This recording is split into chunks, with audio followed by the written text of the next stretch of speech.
much else for those workers to do, which makes them in some instances less resistant to it.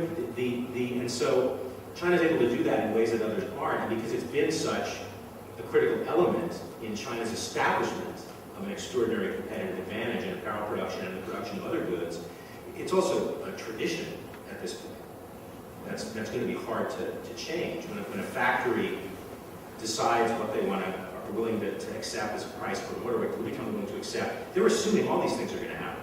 They're assuming they're going to be breaking 17 different laws, including, if they need to, getting workers to work insanely long shifts at the end of the production process. I have a question. It says what you're proposing about bookstore buying is just the DSP, with the pressure being the next step down the chain, so the university saying that they won't do it, it's the bookstores. What percentage of collegiate affairs is actually sold in the bookstores, and what percentage is sold in your Walmarts, Pennies, Joe's? I mean, as people can explain, it's not the same because it's a voluntary process. Fair trade is a voluntary process as opposed to a mandate. So in that sense, it's not just the shift from the licensing function to the retail function. It's the shift from a mandatory program to a voluntary program, where the bookstores are simply saying, we have an interest in buying a product made into these conditions. We're willing to pay a premium for that product. Is someone interested in making it and selling it to us? So it's not just that, it's also the voluntary aspect. I think, and Bruce can probably answer this better, that something between 30 and 40% of university-level apparel is sold on campus. Is that close, Bruce? It's even less than that. It was probably 25 years ago.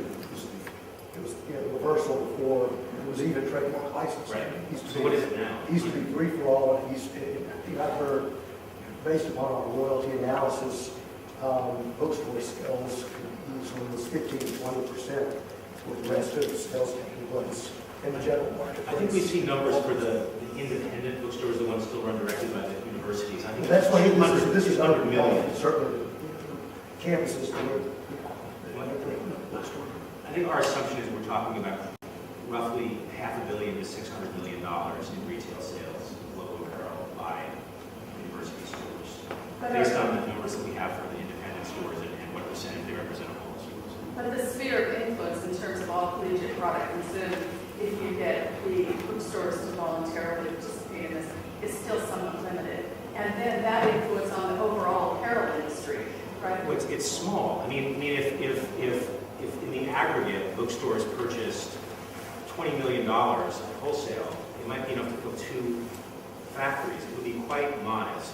Its value would not be that it would transform working conditions in the apparel industry overnight by any means, but it would be a test. We would know. Is it what happens when workers are making 3 times as much and there's a factory next door where workers aren't?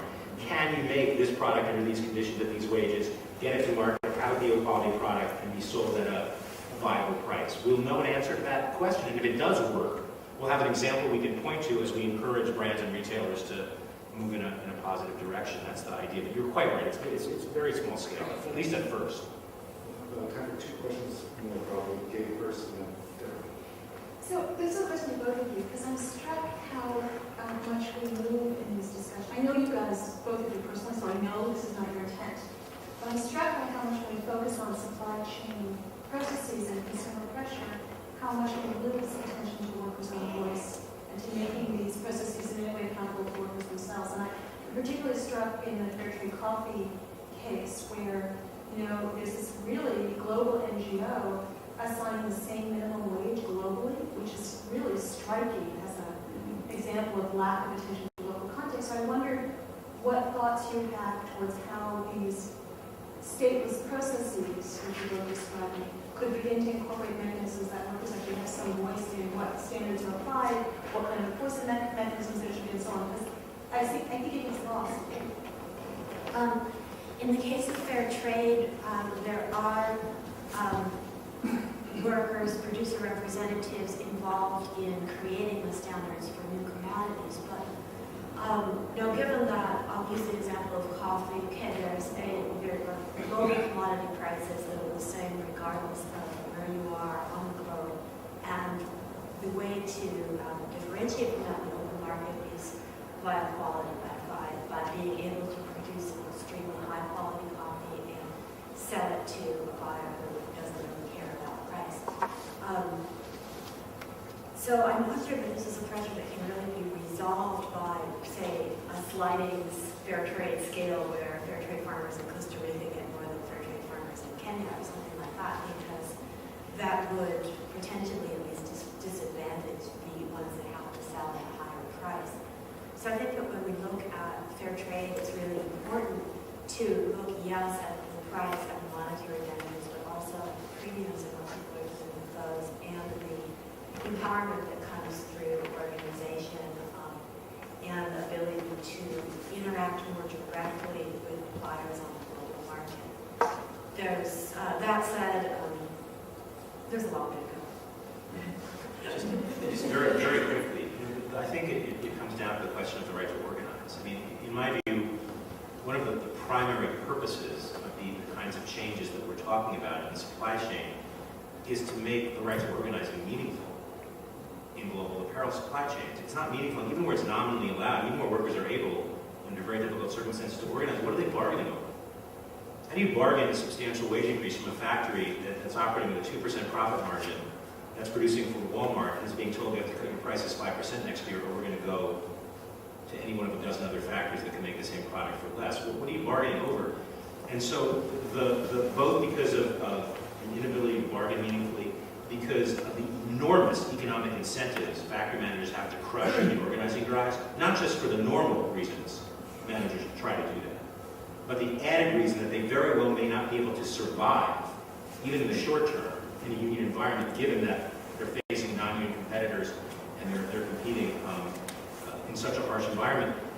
You have to change that. If workers are going to be able, I don't think it's our job to empower workers. I think it's our job to create changes in the supply chain that make it possible for workers to seize the initiative and empower themselves. And that I think, is the answer, critical answer to the question. Let's make it possible for organizing and bargaining to mean something in an apparel factory in El Salvador or Indonesia or at some point in time China. Another interesting aspect at some point is you could imagine even that perhaps the buyer, the brand or retailer, maybe becomes even part of that discussion at a certain level, since what they're paying the factory has such a critical impact on the factory's ability to bargain.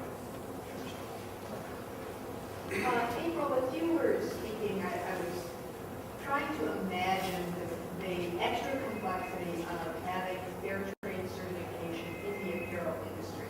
And as Scott in his presentation said, it's going to be a lot harder.